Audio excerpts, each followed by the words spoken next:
السلام عليكم. اليوم كنتواجدوا هنايا في مدينة بركان.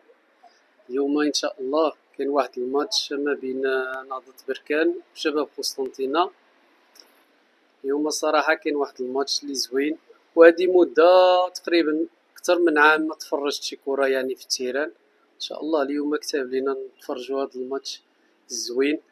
ما هو معلوم الاخوان ديالي، المباريات ما بين الفرق الجزائرية والفرق المغربية كتكون يعني فرجة راه مضمونة، ادرينالين كيكون طالع، حماس، هيستيريا. وان شاء الله اليوم كنتمناو بركان توكلوا ليهم شي ثلاثة. وصلوا للنهائي يستاهلوها، واللي يكون بدنيا تكتيكيا ذهنيا هو غادي الاتحاد العاصمي حتى هما كاينين قسنطينة.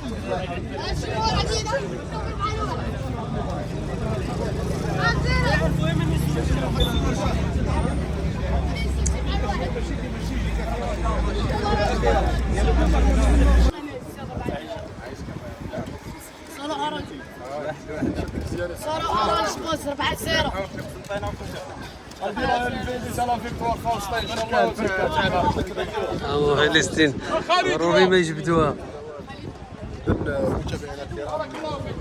باقي على الماتش تقريبا شي 2 سوايع ونص. البرودويات ديال هذا الماتش الثالث اللي كنتفرج دابا ما بين الفرق المغربية والفرق الجزائرية. هذا ما تفرجت في الماتش ديال نادي الوداد الرياضي كونتر شبيبة القبائل اللي عطاهم ديك المرة 3-0 في الدنور. والماتش الثاني عاوتاني اتحاد العاصمة نادي الجيش الملكي كونتر اتحاد العاصمة اللي غلبوا 3-2. لكن واخا هيداك تقصاو، يعني تقصى الجيش الملكي. دابا هذا الماتش الثالث ما بين بركان وقسنطينة. الماتش باقي ليه 2 سوايع وزيادة، وهاد الزون راه عام.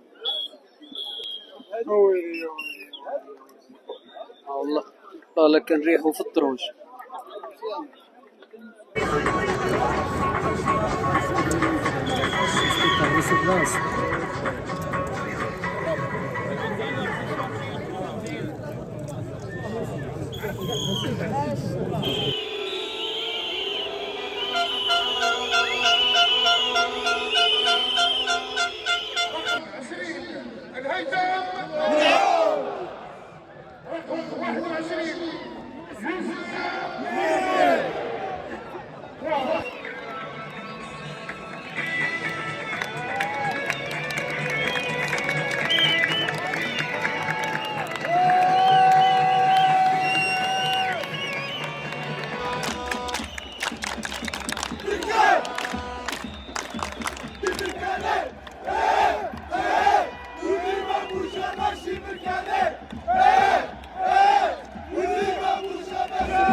الثاني دابا ان شاء الله يزيدوا شي جوج يا اخي.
الحمد لله الماتش تالا 4-0.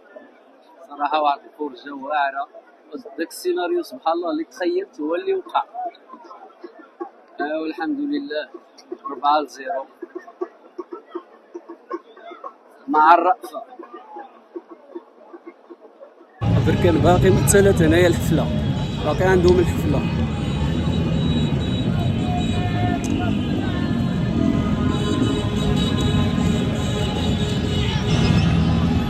ها الحفلة غاديين 4-0.